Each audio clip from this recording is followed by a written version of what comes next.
नमस्कार साथियों, स्वागत है सभी का दृष्टि के सीयूईटी प्लेटफॉर्म पर और मैं हूं शशांक। स्वागत है आप सभी का आज के सेशन में। फ्रेंड्स, आज के सेशन में मैं आपके साथ जो डिस्कस करने जा रहा हूं वो काफी इंपॉर्टेंट और डिमांडिंग टॉपिक है और वो है आंसर राइटिंग सेशन यानी उत्तर लेखन अभ्यास। क्लास 12 के एग्जामिनेशन में स्पेशली अगर आप मानविकी विषयों से हैं, ह्यूमैनिटी स्ट्रीम से हैं, तो आंसर राइटिंग अपने आप में बहुत इंपॉर्टेंट है। और ऐसा इस वजह से मैं कह रहा हूं क्योंकि मैंने लगातार स्टूडेंट्स को देखा है अपने करियर में कि चाहे वो कुछ भी क्वेश्चन पूछें, एग्जामिनर आपसे कुछ भी क्वेश्चन पूछे, वो सभी क्वेश्चन का एक बड़ा जनरलाइज आंसर लिख देते हैं और जनरलाइज आंसर लिखने की वजह से उनको फिर नंबर नहीं मिलते और फिर वो कॉपी रिवैल्यूएशन के लिए देते हैं या फिर कई बार उन्हें लगता है कि एग्जामिनर ने प्रॉपर तरीके से कॉपी चेक नहीं की है और इसके पीछे के मूल कारण को समझ नहीं पाते। और जो मूल कारण है कि वो है आप क्वेश्चन को समझे बिना आंसर अटेम्प्ट कर देते हैं या फिर जब भी कोई भी क्वेश्चन आपसे पूछा जाता है एग्जामिनर के द्वारा तो उस क्वेश्चन की आप प्रॉपर फ्रेमिंग नहीं करते, आंसर की फ्रेमिंग नहीं करते, बस सीधा पेन उठाया और आंसर लिखना शुरू कर दिया और इसी की वजह से क्लास 12 में नंबर कम रह जाते हैं। तो दोस्तों, आज मैं आपके साथ डिस्कस करने वाला हूं बहुत ही महत्वपूर्ण टॉपिक, वो है कक्षा 12 में उत्तर लेखन का अभ्यास। और मैं इसमें आपके साथ जो भारतीय इतिहास के प्रश्नों को डिस्कस करूंगा और साथ ही साथ मैं आपको मॉडल आंसर भी लिख करके दिखाऊंगा कि किस तरीके से आंसर लिखा जाता है, जिससे आप मानविकी विषयों में भी काफी अच्छे अंक प्राप्त कर सकते हैं। तो चलिए सेशन को करते हैं शुरू। सबसे पहले दोस्तों, अगर मैं बात करूं कि जनरली जो आंसर राइटिंग होता है वो दो तरीके के क्वेश्चंस में होता है, एक तो दीर्घ उत्तरीय प्रश्न और एक लघु उत्तरीय प्रश्न में। तो दीर्घ उत्तरीय प्रश्न और लघु उत्तरीय प्रश्न में आपको उत्तर लेखन करना होता है और जो दीर्घ उत्तरीय प्रश्न होता है वो 8 नंबर का होता है और इसमें 300 से 350 वर्ड्स लिखने पड़ते हैं। तो सबसे पहले दोस्तों कुछ मूलभूत बातों को आपको ध्यान रखना है जब भी आप पेपर अटेम्प्ट करते हैं। तो सबसे पहले दोस्तों मूलभूत बात का आपको ध्यान रखना है कि जब भी आप हिस्ट्री के क्वेश्चंस अटेम्प्ट करते हैं तो ये आपको क्लियर होना चाहिए कि ये पर्टिकुलर क्वेश्चन किस टॉपिक का है। तो जैसे अगर मैं इस प्रश्न की बात करूं कि मध्यकालीन भारत के दौरान अलवार और नयनारों की मान्यताओं और शिक्षाओं की व्याख्या करें। सबसे पहले दोस्तों ये जो क्वेश्चन है ये है भक्ति आंदोलन का। अलवार और नयनार संतों की मान्यताओं की व्याख्या करें। तो बेसिकली ये जो प्रश्न है ये संबंधित है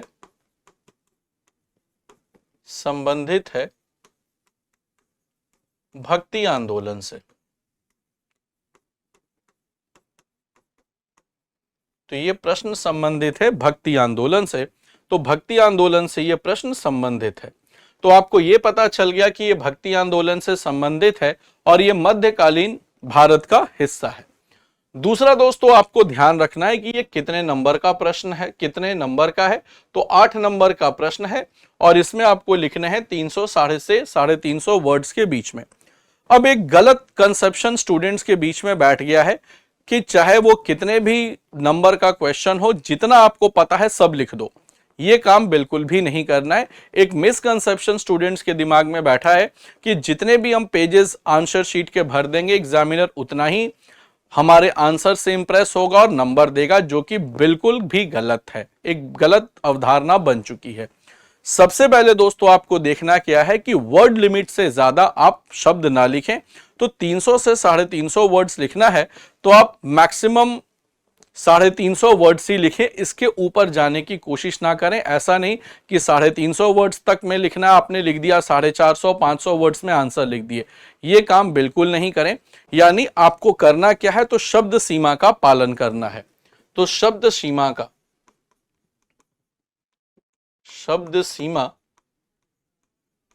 का पालन करें। तो शब्द सीमा का पालन करना यह आपके लिए अनिवार्य है। शब्द सीमा का पालन करना अनिवार्य है कि किसी भी हालत में शब्द सीमा का उल्लंघन नहीं होना चाहिए। तो सबसे पहले आपको समझ में आ गया कि दो चीजों का ध्यान रखना है कि यह प्रश्न कहां से संबंधित है और दूसरा शब्द सीमा का पालन करना है, इसको इवेड नहीं करना। तीसरा जो दोस्तों आपको सबसे महत्वपूर्ण बात ध्यान रखनी है कि जब भी आप उत्तर लेखन शुरू करें, इससे पहले उस उत्तर की फ्रेमिंग करना जरूरी है। यानी उत्तर लेखन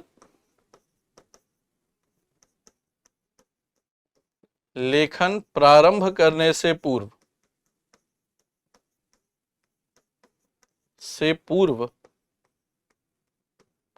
उत्तर की फ्रेमिंग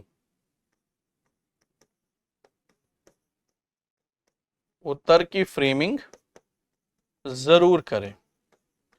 तो उत्तर लेखन से पूर्व उत्तर की फ्रेमिंग जरूर करें। यानी किसी भी क्वेश्चन को आपको रैंडमली आंसर नहीं लिखना है, किसी भी क्वेश्चन का आपको रैंडम आंसर नहीं लिखना कि जो मन में आया वो आंसर लिख दिया। तो ध्यान रखिएगा कि रैंडम आंसर लिखने से आपको बचना है, उत्तर की फ्रेमिंग जरूर कर लेनी है लिखने से पहले। अब उत्तर की फ्रेमिंग में आप कैसे कैसे देखेंगे, देखो ये प्रश्न टू प्रश्न वेरी करता है, क्वेश्चन टू क्वेश्चन डिपेंड करता है।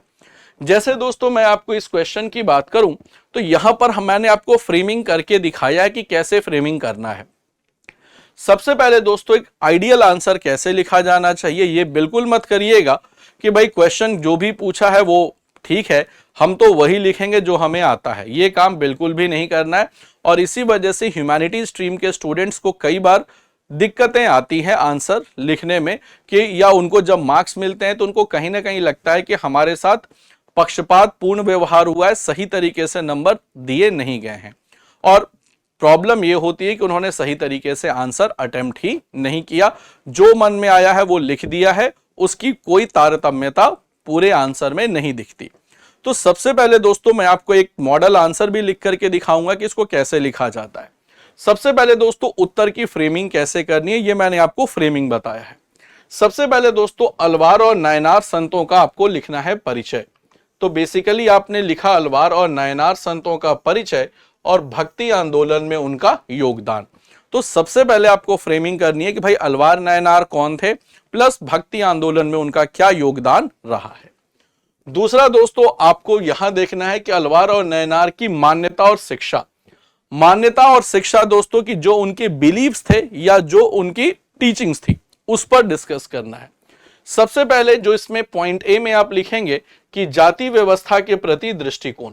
अब देखो जाति व्यवस्था जो उनकी मान्यता भी शिक्षा भी थी कि चाहे वो अलवार हो या नायनार हो, इन सभी ने जाति व्यवस्था का खंडन किया है, भक्ति को प्रतिपादित किया और कहा है कि भाई जो भक्ति का मार्ग सभी के लिए खुला है, ऐसा नहीं है कि सिर्फ भक्ति का अधिकार ब्राह्मणों को है या जो निचली जाति के लोग हैं, जो किसान हैं, जो कर्मकार हैं, उनको नहीं है। तो सबसे पहले इन्होंने करा क्या है कि जाति व्यवस्था पर शिक्षा भी दी है कि जाति व्यवस्था जरूरी नहीं है। और ध्यान रखना कि इन्होंने ब्राह्मणों के वर्चस्व को भी चुनौती दी है, क्योंकि मध्यकाल में होता क्या था कि ब्राह्मणों के पास ही सारा का सारा जो धार्मिक अधिकार होता था कि भाई किसे मंदिर में प्रवेश करना है, किसे मंदिर में प्रवेश नहीं करना, किसे पूजा पाठ करने का अधिकार है, किसे अधिकार नहीं है। तो ये सारा कुछ तय ब्राह्मण करते थे, तो इन्होंने ब्राह्मणों के भी वर्चस्व को चुनौती दी। इसके अलावा दोस्तों दूसरा था महिला संत और भक्त। अब आप देखोगे कि जितने भी खास करके आपको भक्ति आंदोलन चलते हैं तो भक्ति आंदोलन में कहीं ना कहीं पुरुष संतों की ही प्रधानता रही है, पुरुष संत ही डोमिनेट किए हैं और लोग उनकी शिक्षाओं को सीरियसली लेते भी थे।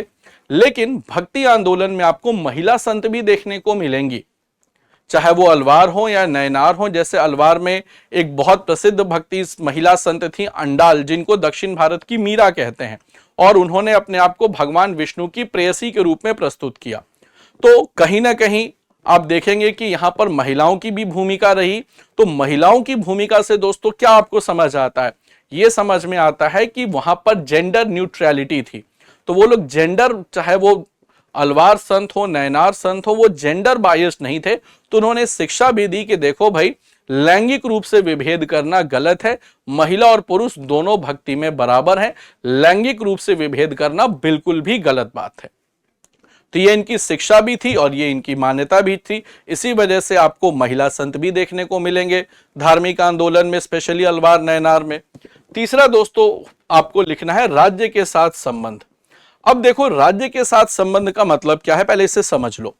देखो जिस समय अलवार और नयनार संतों का जो भक्ति आंदोलन चल रहा था तो इसको राजकीय प्रश्रय भी मिला, राजाओं ने इसको संरक्षण भी दिया। जैसे आप पढ़ोगे कि चोल राजाओं ने भूमि अनुदान किया जिस पर मंदिर बनाए गए। और कहीं ना कहीं दोस्तों ये बौद्ध और जैन धर्म के प्रति भी प्रक्रिया थी कि एक तरीके की प्रतिक्रिया थी कि अलवार और नयनार संतों ने अपनी बातों को प्रसारित किया। साथ ही साथ आप देखोगे कि जो दक्षिण भारत के राजा थे उन्होंने अनुमति दी अलवार और नयनार संतों को कि भाई आप तमिल भाषा में अपनी जो भजन वगैरह देवताओं का कर सकते हैं। तो इससे क्या समझ में आया, तमिल को ही इन्होंने क्यों प्रमोट किया, क्योंकि तमिल लोकल लैंग्वेज थी और स्थानीय भाषा थी। और स्थानीय भाषा में जब आप प्रवचन करेंगे, अपने देवताओं की स्तुतियों को गाएंगे तो आम जनमानस भी समझेगी, और जब आम जनमानस समझेगी उस भाषा को तभी तो वो आपके साथ कनेक्ट कर सकेगी। तो कहीं ना कहीं दोस्तों उन्होंने स्थानीय भाषा के महत्व को समझा और स्थानीय भाषा के महत्व पर जोर भी दिया। साथ ही साथ बौद्ध और जैन धर्म के प्रति एक तीव्र प्रतिक्रिया भी थी जो मैंने आपको आरंभ में बताया। और साथ ही साथ दोस्तों आपको लिखना है इसका निष्कर्ष। निष्कर्ष ऐसा लिखना है कि जो इन चीजों की बातें हैं, 3 बातें हैं, वो पूरे तरीके से इसमें समाहित हो जाएं और अगर कोई निष्कर्ष पढ़े तो वो समझ में आ जाए कि आखिर ये क्वेश्चन का आउटकम क्या है, इनकी शिक्षाओं से हमें क्या संदेश मिलता है और साथ ही साथ ये शिक्षाएं किस प्रकार से भक्ति आंदोलन को आगे बढ़ाने में सहायक हुई। तो इनकी शिक्षाओं और मान्यताओं को हम मेजर 3 रूप से क्लासिफाई कर सकते हैं।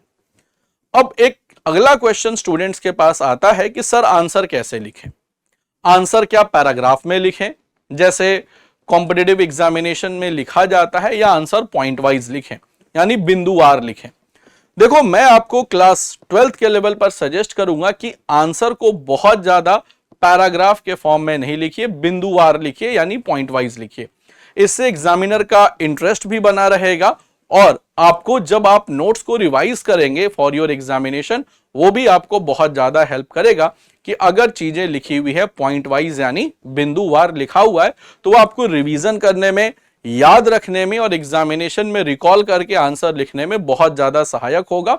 और क्लास 12th के लेवल पर कहीं पैराग्राफ वाले आंसर्स बहुत ज्यादा चलन में नहीं है, तो जो ज्यादा चलन में है वो है आपको बिंदुवार आंसर्स, यानी जो भी आपको आंसर लिखना है वो लिखना है पॉइंट वाइज। उम्मीद करता हूं दोस्तों बातें समझ में आ गई होंगी। तो सबसे पहले दोस्तों हमें करना क्या है, इन 3 पॉइंट्स को रखना है और ये क्वेश्चन टू क्वेश्चन वेरी करेगा। ऐसा नहीं कि इन्हीं 3 पॉइंट्स पर सारे आंसर्स लिखेंगे, ये क्वेश्चन टू क्वेश्चन फ्रेंड्स आपका जो for framing of the answer है वो डिपेंड करेगा। तो क्वेश्चन टू क्वेश्चन आपका फ्रेमिंग डिपेंड करेगा। उम्मीद करता हूं दोस्तों यहां तक आपको बात समझ में आ गई होगी। अब मैं आपको एक सैंपल आंसर लिख करके दिखाता हूं कि आप आंसर कैसे लिख सकते हैं। अब देखो क्वेश्चन क्या है, फिर से इसको पढ़ो कि मध्यकालीन भारत के दौरान अलवार और नयनारों की मान्यताओं और शिक्षाओं की व्याख्या करिए। 300 से 350 वर्ड्स में लिखना है, उसके ऊपर नहीं करना। अब देखो सबसे पहले इसका हम परिचय लिखेंगे। तो सबसे पहले बात करते हैं परिचय की। तो परिचय किस प्रकार से लिखना है उसे देख लो।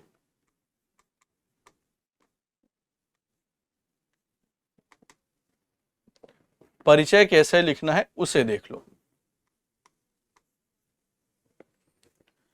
देखो और परिचय की बात करें तो सबसे पहले आपको बताना है अलवार और नयनार संतों ने जो भक्ति आंदोलन शुरू किया वो कब शुरू किया, कहां शुरू किया। तो दोस्तों और बात करें कि भक्ति आंदोलन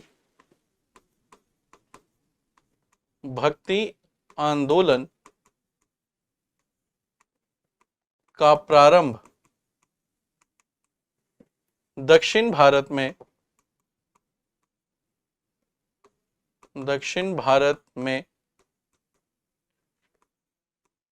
6ठी शताब्दी ईस्वी में अलवार और नयनार संतों के द्वारा प्रारंभ किया गया। तो 6ठी शताब्दी में अलवार और नयनार संतों ने दक्षिण भारत में भक्ति आंदोलन को प्रारंभ किया गया। इसके बाद दोस्तों पूर्ण विराम देते आपको लिखना है कि अलवार संत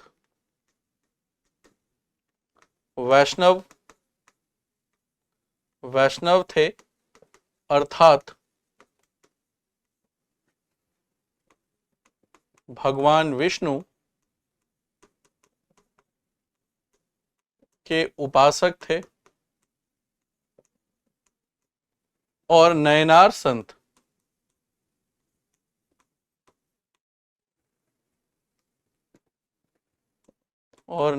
संत शैव थे, शैव मतावलंबी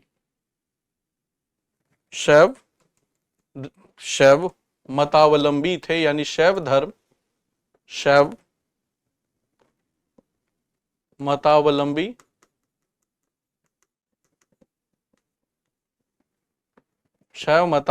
थे, अर्थात भगवान शिव को मानते थे। शैव मतावलंबी थे अर्थात भगवान शिव को मानते थे।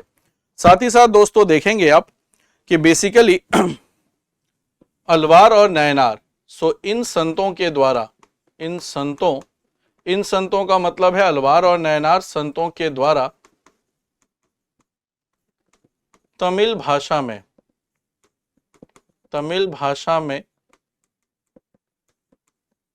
घूम घूम कर ईश्वर के भजन गाए गए, जिससे आम जनमानस को भी इन भक्ति संतों का सामाजिक और शैक्षिक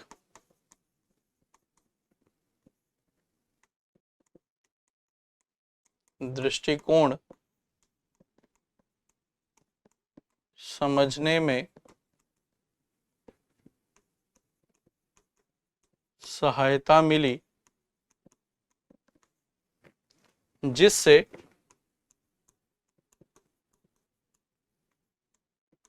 इनके अनुयायियों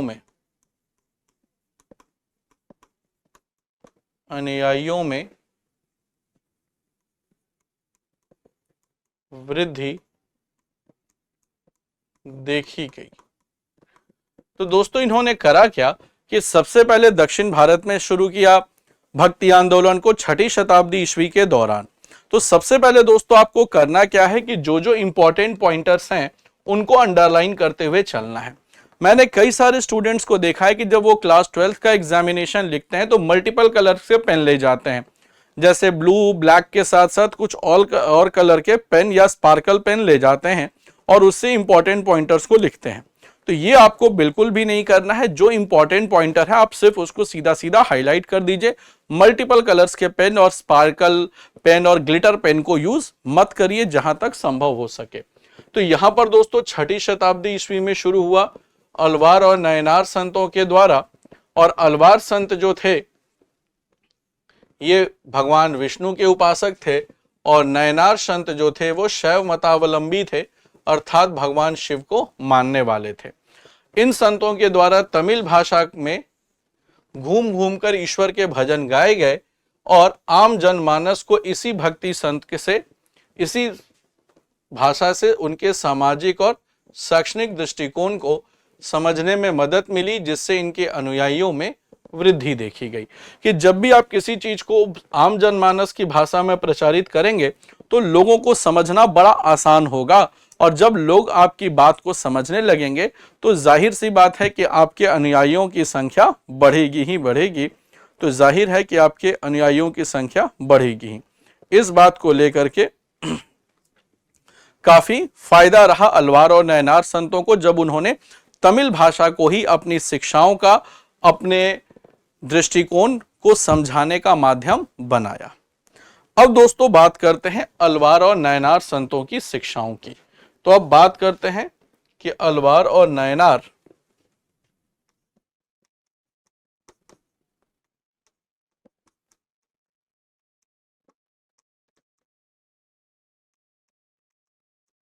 संतों की शिक्षाएं,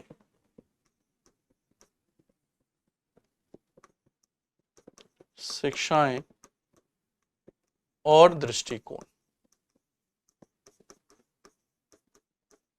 अलवार और नयनार संतों की शिक्षाएं और दृष्टिकोण, और इसको 3 हिस्सों में समझते हैं। सबसे पहला जो तरीका है वो है समझने का आपका जाति व्यवस्था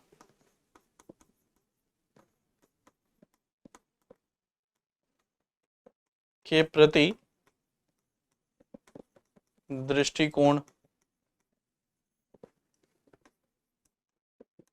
महिलाओं के प्रति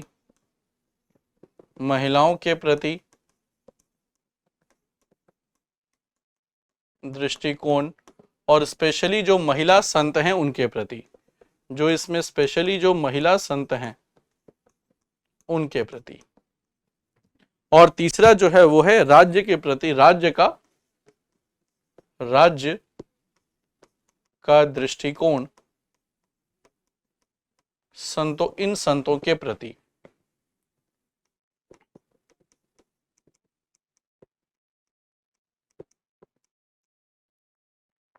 राज्य का दृष्टिकोण इन संतों के प्रति। तो अब इन 3 हेडिंग्स में दोस्तों इसको हम डिस्कस करेंगे ताकि आपको चीजें अच्छे से समझ में आ जाए। तो जब आप ये दोस्तों लिख देंगे तो कहीं ना कहीं एग्जामिनर को भी क्लियर हो जाएगा कि आप किन बिंदुओं पर विस्तार से चर्चा करने वाले हैं या किन बिंदुओं को आप हाईलाइट करने वाले हैं। तो सबसे पहले दोस्तों एक एक करके हम लोग डिस्कस करेंगे, जिसमें पहला है जाति व्यवस्था के प्रति दृष्टिकोण की। तो सबसे पहले बात करते हैं जाति व्यवस्था के प्रति दृष्टिकोण की।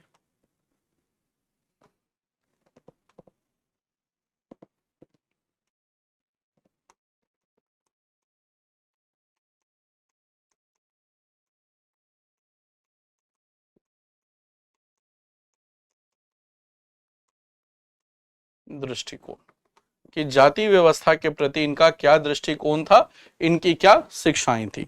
सबसे पहले दोस्तों देखेंगे कि चाहे वो अलवार संत हो या नयनार संत हो, दोनों ने ही जाति व्यवस्था का खंडन किया, क्योंकि जाति जो है ये हमारी आपकी बनाई हुई है। हालांकि वेदों में वर्ण का जिक्र है, लेकिन वर्ण जो होता है वो कर्म आधारित होता है और जाति जो होती है वो जन्म आधारित होती है। तो कहीं ना कहीं दोस्तों आप देखेंगे कि चाहे वो अलवार संत हो, नयनार संत हो या उत्तर भारत के संत हो, सभी ने जाति व्यवस्था का खंडन किया। कबीर ने भी कहा है कि जाति पाति पूछे नहीं कोई, हरि को भजे सो हरि का होए। तो चाहे आप अलवार नयनार को देख लो, चाहे आप उत्तर भारत के संतों को देख लो, सभी ने जाति व्यवस्था का पुरजोर खंडन किया है। तो इसमें आप लिख सकते हैं कि अलवार और नयनार संतों के द्वारा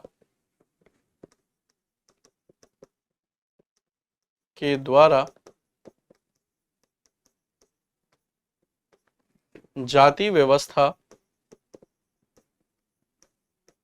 का पुरजोर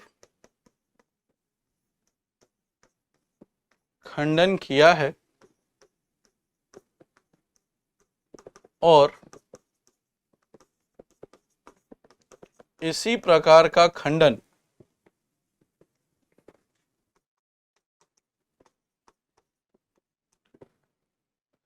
उत्तर भारत के संत समाज में भी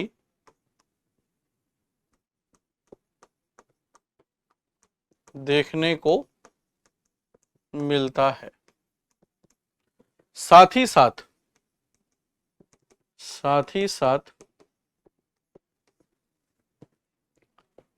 अलवार और नयनार संतों ने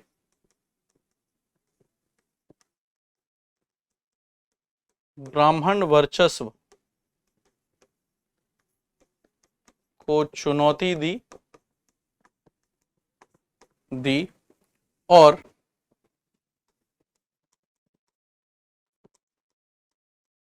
सच्ची भक्ति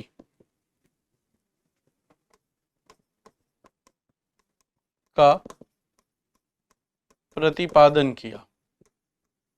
सच्ची भक्ति का प्रतिपादन किया से मतलब है कि भक्त और भगवान के बीच में किसी तीसरे की जरूरत नहीं है।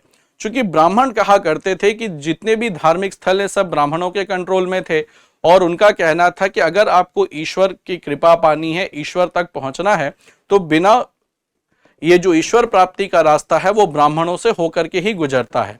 क्योंकि ब्राह्मण ही ऐसे व्यक्ति हैं जो ईश्वर और भक्त के बीच में, यानी भक्त और भगवान के बीच की कड़ी है। तो सीधा सीधा इन लोगों ने कहा, अलवार और नयनार संतों ने कहा कि देखो भाई, भक्त और भगवान के बीच में किसी तीसरे का कोई काम नहीं है। तो अगर आपकी श्रद्धा सच्ची है तो सीधा सीधा भगवान आपको मिलेंगे, इसके लिए कोई भी तीसरे की जरूरत नहीं है। तो इन्होंने सच्ची भक्ति का प्रतिपादन किया और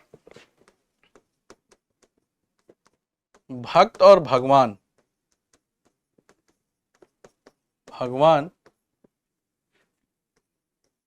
के बीच प्रत्यक्ष संबंधों को बताया।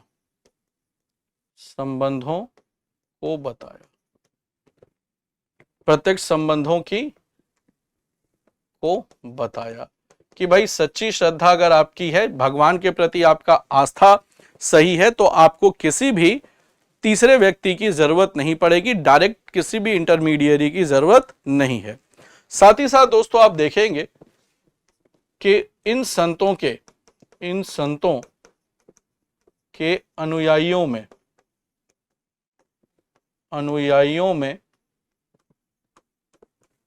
ब्राह्मण और गैर ब्राह्मण वर्ग भी शामिल था। और जैसे उदाहरण के लिए कृषक, कामगार, मजदूर और ऐसे भी वर्ग जिन्हें सामान्यतः अस्पृश्य कहा जाता था। यानी दोस्तों इनके लिए सभी लोग बराबर थे, चाहे आप ब्राह्मण हो, गैर ब्राह्मण हो, जैसे गैर ब्राह्मण में आप किसान हो, कामगार हो, या फिर ऐसी जाति से संबंधित हो जिनको अस्पृश्य कहा जाता था, तो उनको भी इन्होंने शामिल किया। साथ ही साथ दोस्तों आप देखेंगे कि जब इनको शामिल किया तो इन्होंने क्या मैसेज दिया, तो समाज में समरसता का। तो समाज में इन्होंने समरसता का प्रचार किया कि देखो भाई, हमारे लिए सब लोग बराबर हैं, ये कोई ऐसा नहीं कि कोई ब्राह्मण है तो वो हमारे लिए खास है, कोई गैर ब्राह्मण है तो हमारे लिए मतलब सही नहीं है। तो इन्होंने सीधा सीधा सामाजिक समरसता की शिक्षा दी। तो इसमें इस प्रकार अलवार और नयनार संतों के द्वारा सामाजिक समरसता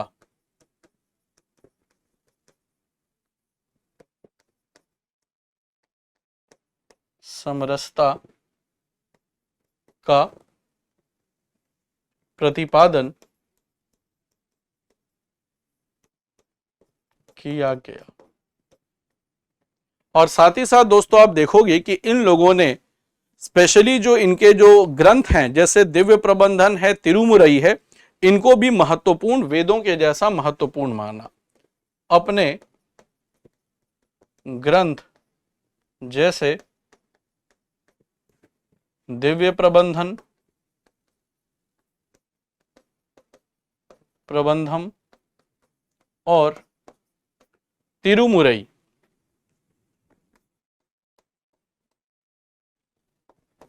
मुरई को भी वेदों के जितना पवित्र माना, पवित्र माना। तो कहीं ना कहीं दोस्तों आप देखोगे कि इन्होंने जाति व्यवस्था का पुरजोर खंडन भी किया। अब देखो यहां पर आपको हाईलाइट क्या क्या करना है। तो अलवार और नयनार संतों के द्वारा जाति व्यवस्था का पुरजोर खंडन किया गया और इसी प्रकार से भारत में के उत्तर भारत में भी संत समाज में भी देखने को मिलता है। तो चाहे तो आप कबीर का उदाहरण भी लिख सकते हैं। इसके अलावा दोस्तों अलवार और नयनार संतों ने ब्राह्मण वर्चस्व को चुनौती दी और सच्ची भक्ति का प्रतिपादन किया और भक्त और भगवान के बीच के प्रत्यक्ष संबंधों को बताया। इसके अनुयायी आपको ब्राह्मण भी थे, गैर ब्राह्मण भी थे, वर्ग भी शामिल था। साथ ही साथ दोस्तों इन्होंने सामाजिक समरसता का प्रतिपादन किया कि जब सब लोग सेम प्लेटफॉर्म पर हैं तो एक कम्युनल हार्मनी डेवलप होगी। साथ ही साथ दोस्तों दिव्य प्रबंधम और तिरुमुरई जैसे ग्रंथों को भी वेदों के जितना महत्वपूर्ण माना। तो कुछ पॉइंट्स दोस्तों जब आप हाईलाइट करते चलोगे तो कहीं ना कहीं एग्जामिनर की नजर उस पर जाएगी और उसमें आप फैक्चुअली करेक्ट होने चाहिए तो आपको बिल्कुल नंबर मिलेगा। तो इस पर बिल्कुल मत सोचिए कि आपको नंबर नहीं मिलेगा, बिल्कुल आपको इसके लिए अंक दिए जाएंगे। इसके बाद दोस्तों देखो पहला तो हम लोगों ने जाति व्यवस्था के प्रति दृष्टिकोण देखा। दूसरा अब हमें देखना है कि भाई महिलाओं के प्रति दृष्टिकोण, स्पेशली जो महिला संतों के प्रति। तो महिलाओं के प्रति दृष्टिकोण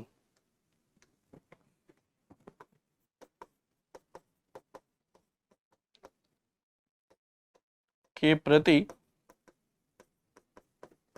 दृष्टिकोण, जिसमें हम स्पेशली देखेंगे महिला संतों के प्रति। तो महिला संतों के प्रति भी आप इसे चाहो तो लिख सकते हैं।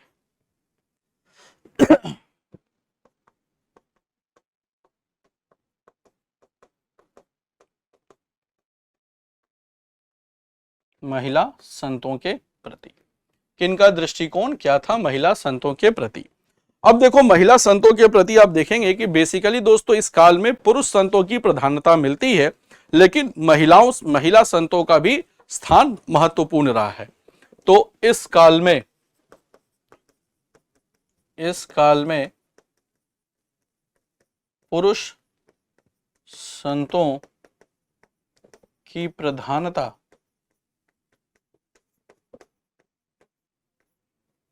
देखने को मिलती है, लेकिन महिला संतों का भी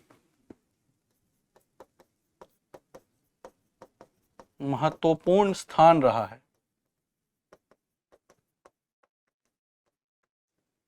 महिला संतों का भी स्थान महत्वपूर्ण रहा है और 12 अलवार संतों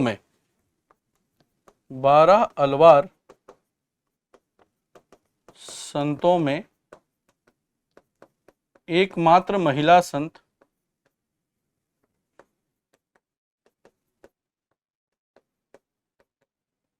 जिनका नाम था अंडाल, जिन्होंने स्वयं को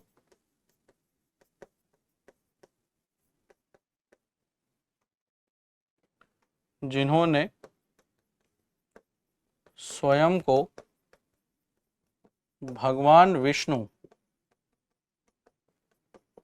की प्रेयसी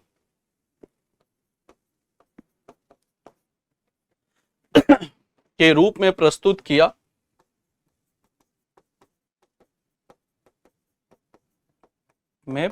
किया और उन्हें दक्षिण भारत की मीरा भी कहते हैं और उन्हें दक्षिण भारत की मीरा भी कहा जाता है। तो अंडाल को दोस्तों दक्षिण भारत की मीरा भी कहा जाता है। तो महिलाओं के प्रति भी दृष्टिकोण बहुत जरूरी है, क्योंकि इस काल में पुरुष संतों के साथ साथ महिला संत भी थी, तो कहीं ना कहीं उनका भी योगदान भक्ति आंदोलन में बहुत महत्वपूर्ण रहा है। साथ ही साथ दोस्तों आप देखेंगे कि अलवार के साथ साथ जो नयनार संतों में भी 63 नयनार संतों में कराईकल अम्मैयार नामक महिला संत का स्थान रहा है, महिला संत का स्थान रहा है। और इन महिला संतों ने का वर्णन और उनके कार्य, और इन महिला संतों का वर्णन और उनकी कार्य और रचना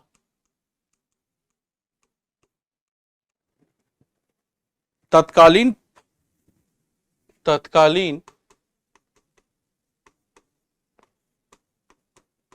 पुरुष प्रधान समाज में उन्हें आदर का पात्र बनाती है, और इससे और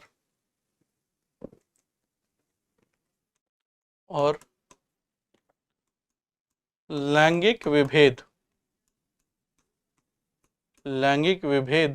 को कम करती हुई दृष्टिगोचर होती है।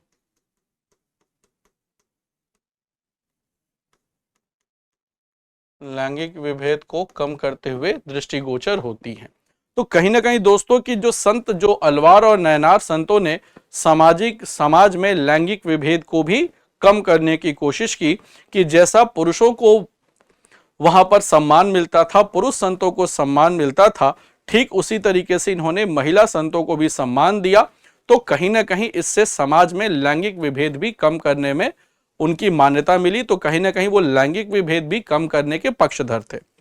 साथ ही साथ दोस्तों बात करते हैं अब उनकी तीसरे पॉइंट की, जो है राज्य के प्रति दृष्टिकोण।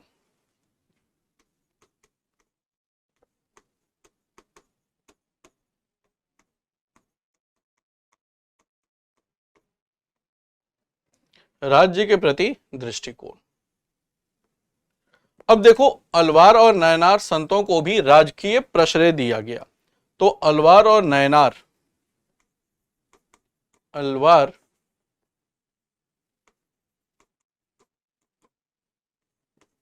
और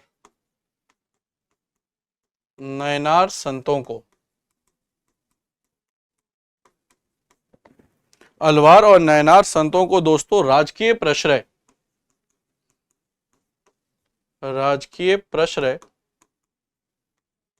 भी प्राप्त था। और साथ ही साथ देखेंगे कि 9वीं से 13वीं शताब्दी, 9वीं से 13वीं शताब्दी ईस्वी तक भक्ति संतों को भी, यानी अलवार और नयनार संतों को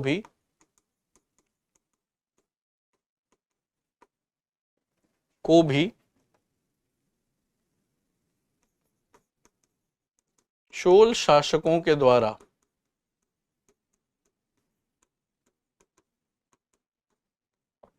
भूमि अनुदान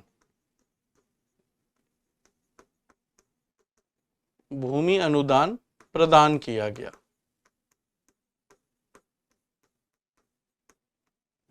भूमि अनुदान प्रदान किया गया और इन भूमि अनुदानों से मंदिरों का निर्माण हुआ, और इन भू अनुदानों से श्रेष्ठ मंदिरों का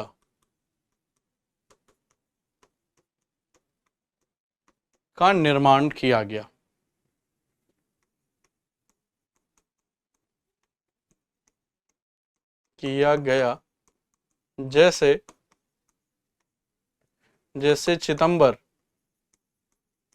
जैसे चितंबर और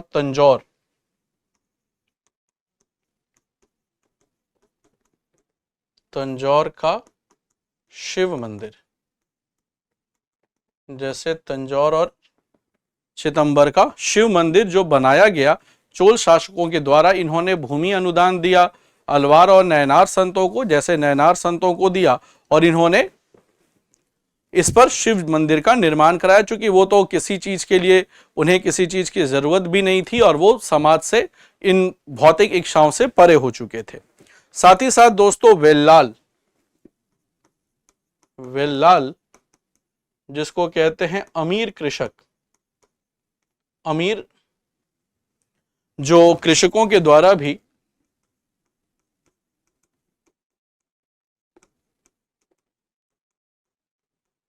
भी भक्ति आंदोलन और संतों को प्रश्रय दिया गया, संतों को प्रश्रय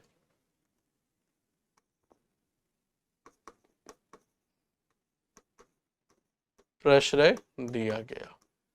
तो बेसिकली आप देखोगे कि वेल्लालों के द्वारा भी इनको प्रश्रय दिया गया और इससे आप देखोगे कि इससे इन्हें सहायता भी मिली, अलवार और नयनार संतों को अपने धर्म प्रचार में सहायता भी मिली। साथ ही साथ दोस्तों की दक्षिण भारतीय राजाओं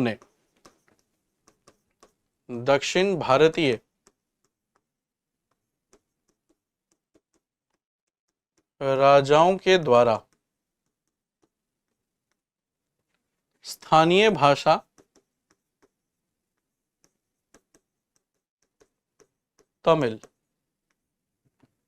भाषा तमिल में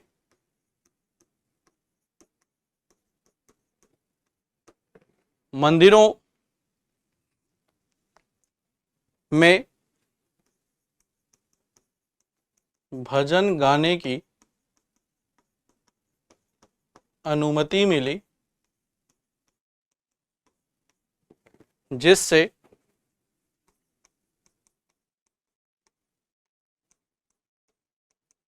तमिल का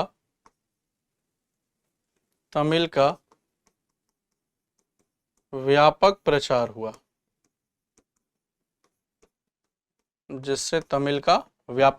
हुआ, कि पूरे के पूरे लोग तमिल में समझने लगे। और साथ ही साथ दोस्तों देखोगे कि चोल शासकों के द्वारा नयनार संतों की भी मूर्ति स्थापित की गई। तो चोल शासक जैसे उदाहरण के लिए परांतक प्रथम के द्वारा अप्पार जो कि एक आप कह सकते हैं नयनार संत थे, उनकी मूर्ति स्थापित की गई।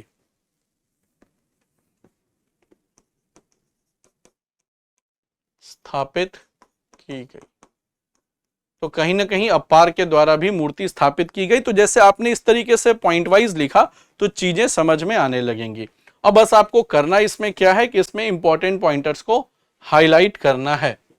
तो इंपॉर्टेंट पॉइंटर्स को आपने जैसे हाईलाइट कर दिया कि 63 नयनार संतों में कराईकल अम्मैयार का संत महत्वपूर्ण है और लैंगिक विभेद को कम करती हुई दृष्टिगोचर होती हैं, ये आपने किया।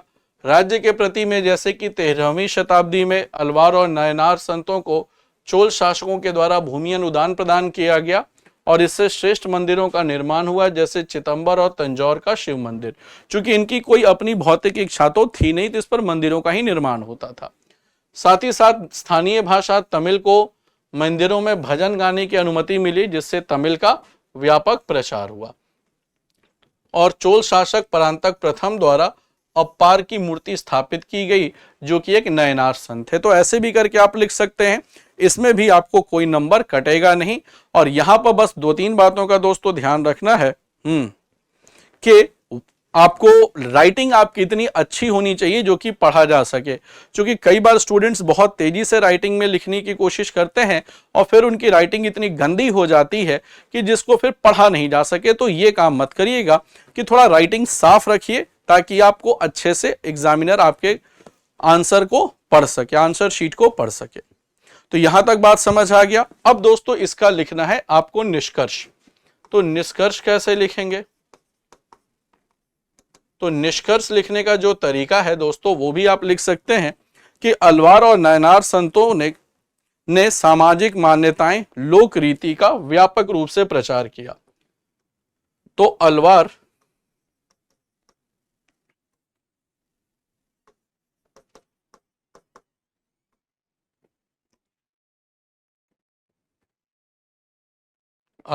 और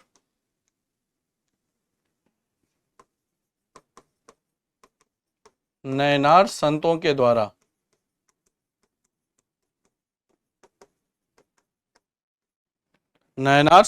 द्वारा दक्षिण भारत में सामाजिक मान्यताओं, दक्षिण भारत में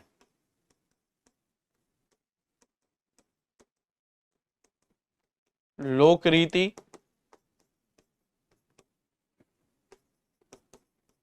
धार्मिक मान्यताओं,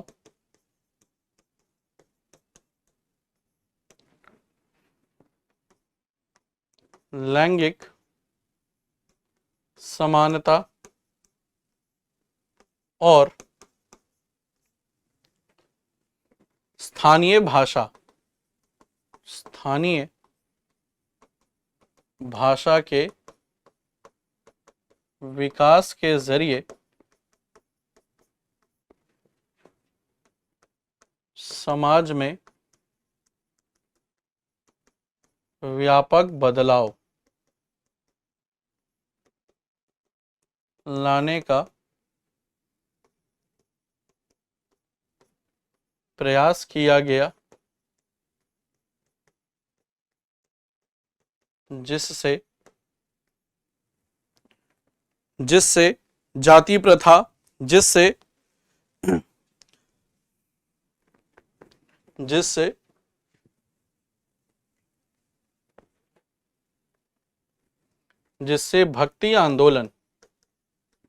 भक्ति आंदोलन के जरिए समाज सुधार का व्यापक प्रयास देखने को मिलता है, इससे व्यापक प्रयास देखने को मिलता है। तो कहीं ना कहीं दोस्तों आप देखेंगे कि अलवार और नयनार संतों ने जो दक्षिण भारत में लोक रीति, धार्मिक मान्यता, लैंगिक समानता और स्थानीय भाषा के विकास के जरिए समाज में व्यापक बदलाव लाने का प्रयास किया, जिससे भक्ति आंदोलन के जरिए समाज सुधार का व्यापक प्रयास देखने को मिलता है। तो ये भक्ति आंदोलन सिर्फ भक्ति से जुड़ा हुआ नहीं था, इसमें कहीं ना कहीं समाज को सुधार करने की भी इच्छा शक्ति थी। तो कहीं ना कहीं समाज को भी सुधार करने की, समाज में समरसता लाने की, लोगों को एकजुट करने की भी शक्ति थी। तो ये हो गया दोस्तों कि इस पर्टिकुलर क्वेश्चन का एक जेन्युइन आंसर, कि इसको मैंने आपको इस तरीके से बताया ताकि तीनों चीजें आपके कंट्रोल में रहे। जैसे यहां पर आप टिक कर सकते हैं, 12 अलवार संतों में एकमात्र महिला अंडाल थी जिन्हें भगवान विष्णु के प्रेयसी के रूप में इन्होंने प्रस्तुत किया और दक्षिण भारत की मीरा कहा जाता है। तो यहां पर दोस्तों आपने करा क्या कि जिन पॉइंटर्स पर आपको बात करनी थी उसको आपने पॉइंट वाइज ब्रेक कर दिया और फिर उसके बारे में लिखा। तो इस तरीके से भी एक आइडियल आंसर आप लिख सकते हैं। चाहे इसको आप पॉइंट बना करके भी लिख सकते हैं, चाहे इसको आप छोटा छोटा पैराग्राफ बना करके भी लिख सकते हैं, लेकिन बहुत बड़ा बड़ा जैसे सबको जोड़ करके कि एक पॉइंटर को एक जगह बात किया, दूसरे पॉइंटर को दूसरी जगह, दूसरे को तीसरी जगह, इस तरीके से जब आप बात करेंगे तो आंसर में, आपके उत्तर में एक तारतम्यता रहेगी और तारतम्यता बहुत ही जरूरी है आपके उत्तर को प्रभावशाली बनाने में।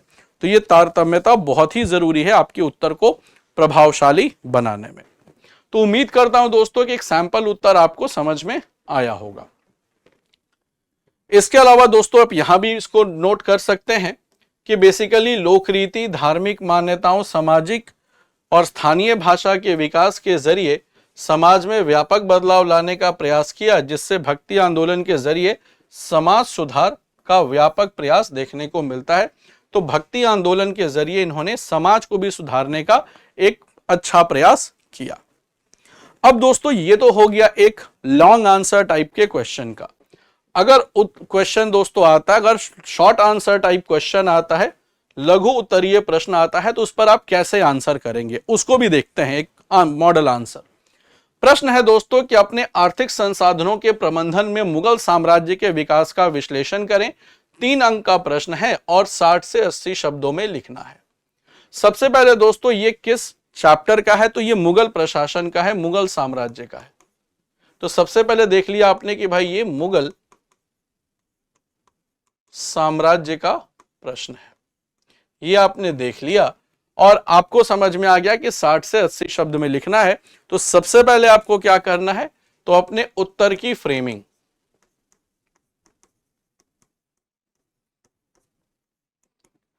करें।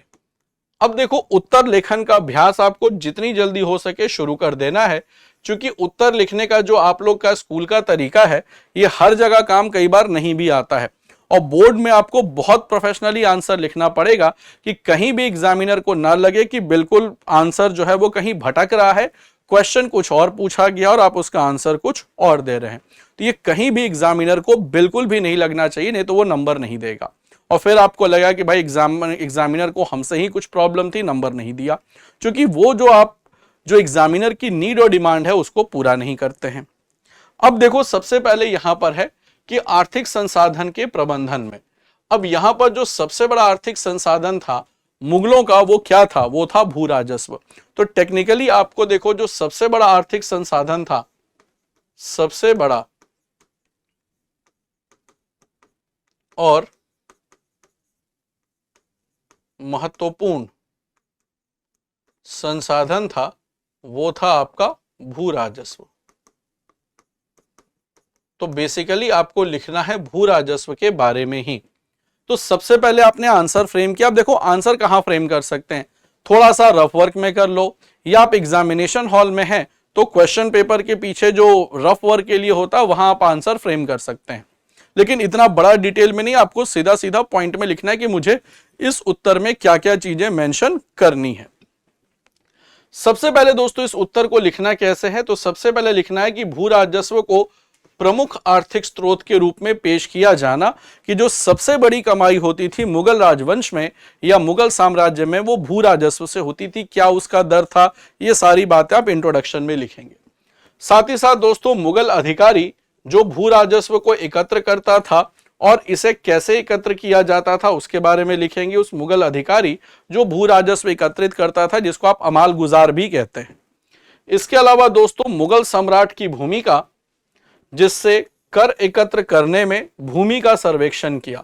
अब देखो कुछ मुगल सम्राट ऐसे थे जैसे अकबर था, औरंगजेब था, इन्होंने करा क्या कि भूमि से भू राजस्व कैलकुलेट करने से पहले, भू राजस्व की गणना करने से पहले सबसे पहले इन्होंने करा क्या, तो इस भूमि की पैमाइश करवाई, भूमि की को माप करवाया और इससे पता चल गया कि भाई इससे कितना जो अनाज उत्पादन होगा और उसी के हिसाब से उस पर टैक्स का कैलकुलेशन किया जाता था।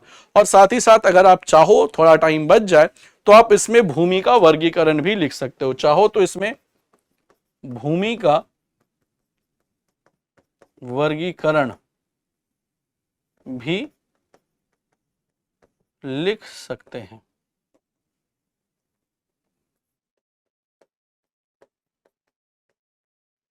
कि भूमि का वर्गीकरण कैसे किया जाता है ये भी आप लिख सकते हैं चाहें तो दोस्तों इस तरीके से आपको आंसर की फ्रेमिंग करनी है। अब मैं आपको इसका मॉडल आंसर लिख के दिखाता हूं कैसे लिखा जाता है। अब देखो सबसे पहले हमें इसका परिचय लिखना और इसमें बताना कि भाई भू राजस्व ही सबसे जरूरी था। तो इसमें आप सबसे पहले लिख सकते हैं इसके परिचय में कि मुगल काल मुगल काल के दौरान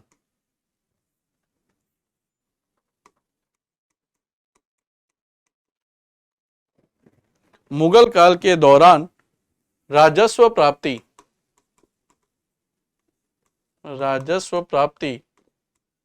का मुख्य स्रोत भू राजस्व था। भू राजस्व ही मुख्य स्रोत था और मुगल काल में भू राजस्व और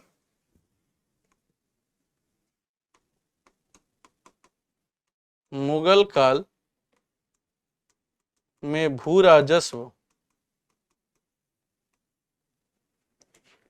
कुल उत्पादन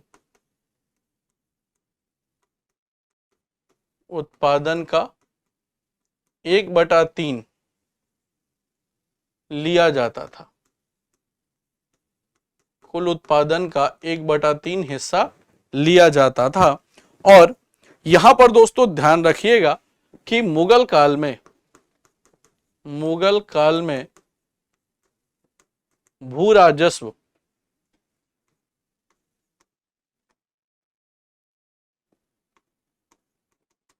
राजस्व की गणना की उचित गणना भू राजस्व की उचित गणना राज्य के विकास के लिए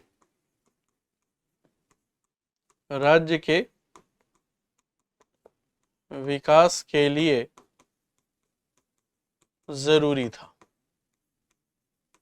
राज्य के विकास के लिए जरूरी था। इतना आपने लिख दिया, क्योंकि 60 से 80 वर्ड में ही आंसर निपटाना है, तो आपने उसी तरीके से लिखा।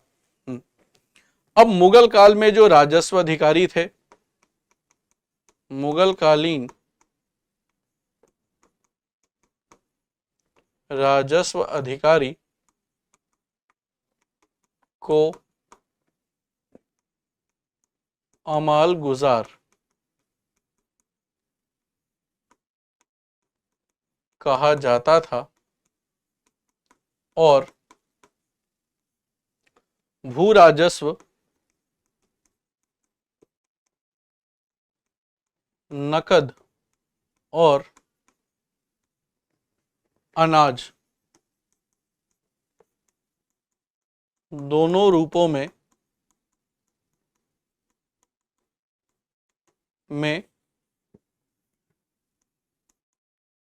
जमा किया जा सकता था। यानी जो भू राजस्व है दोस्तों, वो कैश में भी जमा होता था, काइंड में भी जमा होता था। हालांकि दोस्तों भू राजस्व की वसूली के दौरान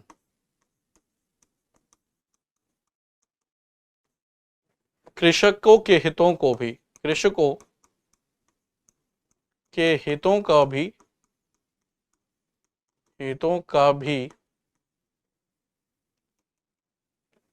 का भी ध्यान रखा जाता था। यानी कृषकों के हितों का भी ध्यान रखते थे। जैसे मान लीजिए किसी जगह पर अकाल पड़ गया, किसी जगह पर बाढ़ आ गई, तो उस कंडीशन में पूरा का पूरा भू राजस्व में कुछ छूट भी दी जाती थी, तो भू राजस्व में कुछ छूट भी मिलता था। साथ ही साथ दोस्तों ध्यान रखिएगा कि भू राजस्व प्राप्ति के तरीके क्या थे। तो जो भू राजस्व प्राप्ति के तरीके, तो दोस्तों भू राजस्व 2 तरीके से प्राप्त होता था। एक जो तरीका था हुआ करता था भू राजस्व की प्राप्ति का, वो था अनुमानित भू राजस्व।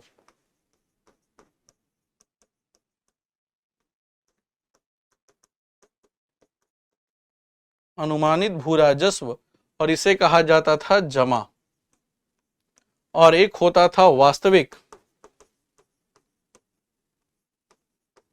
भू राजस्व, जिसे कहते थे हासिल। तो एक होता था जमा, एक होता था हासिल। और देखा जाए और अधिकांशतः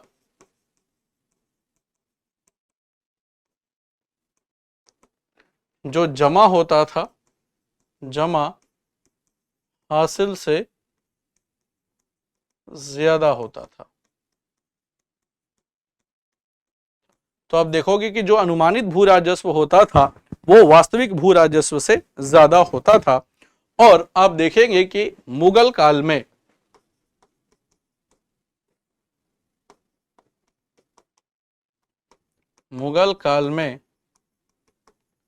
अकबर और औरंगजेब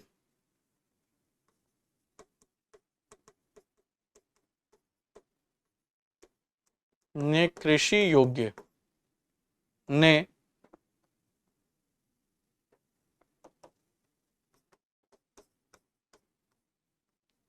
योग्य भूमि की पैमाइश करवाई ताकि भू राजस्व निर्धारित किया जा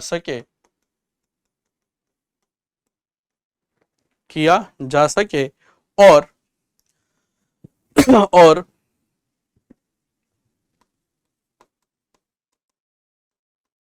कृषि योग्य भूमि को उर्वरता के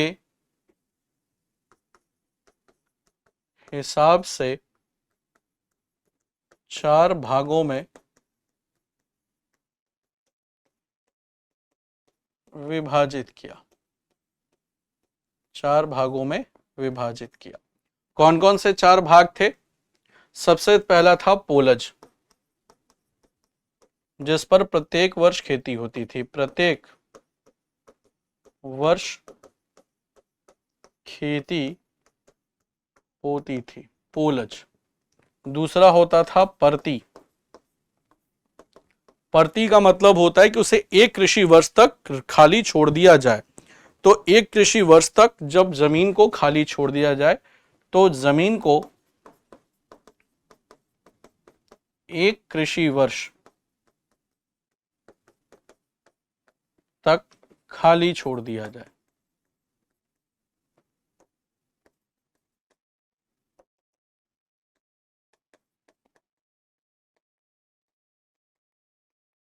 तो उसे कहते थे परती।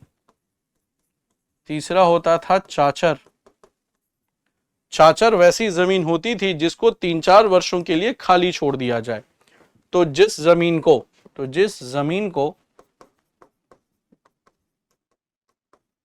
3-4 वर्षों के लिए खाली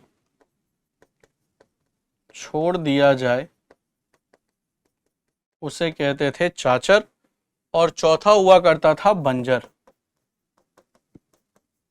जो होता था गैर उपजाऊ जमीन।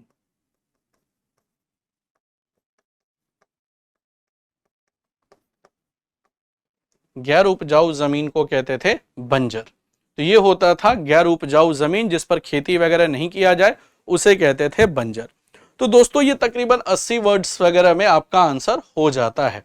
तो आप देखेंगे दोस्तों कि हमेशा कोशिश करना है कि वर्ड लिमिट को स्टिक करें और ऐसा कॉन्क्रीट आंसर लिखें जिससे एग्जामिनर को इधर उधर भटकना ना पड़े और उसको आपकी कॉपी को पढ़ने में आनंद आए और वो एकदम इंक्विजिटिव और इंथुजियास्टिक होकर के कॉपी पढ़े कि देखिए आखिर स्टूडेंट ने आगे क्या लिखा होगा। तो कुछ इस तरीके से आपको अपने आंसर को मैनेज करना। यहां भी आप इंपॉर्टेंट वर्ड्स को हाईलाइट कर सकते हैं। जैसे आप देख सकते हैं कि भू राजस्व ही जो मुख्य स्रोत हुआ करता था कुल उत्पादन का। जैसे आप देख सकते हैं कि जो राजस्व प्राप्ति का मुख्य स्रोत भू राजस्व था, कुल उत्पादन, इसको अगर आप देखें तो राजस्व प्राप्ति का जो मुख्य स्रोत था भू उत्पादन, कुल उत्पादन का 1/3 लिया जाता था। और मुगल कालीन राजस्व अधिकारी को अमालगुजार कहते थे और राजस्व नगद और अनाज दोनों के रूप में जमा किया जा सकता था और कृषकों के हितों का भी ध्यान रखते थे। ऐसा नहीं कि सिर्फ अनाज का ही आपको सिर्फ उत्पादन ही करना है, कृषक हित भी ध्यान में रहते थे।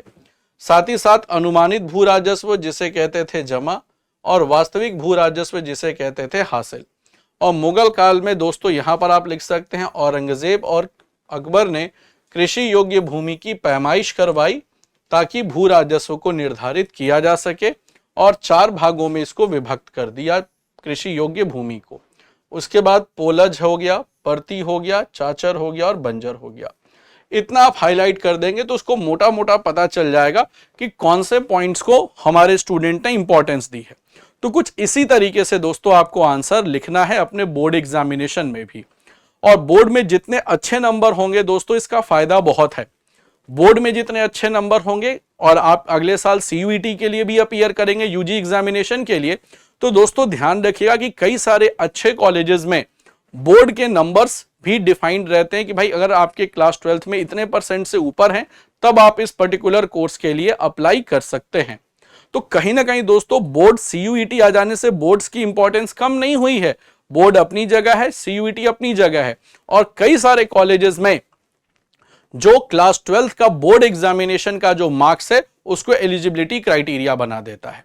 तो कभी भी मत समझिएगा कि भाई अब तो सीयूईटी यूजी आ गया उसमें कोई परसेंटेज का कैप नहीं है तो फिर हम सारा एफर्ट सीयूईटी पर ही लगा देते हैं, बोर्ड पर क्यों लगाएं।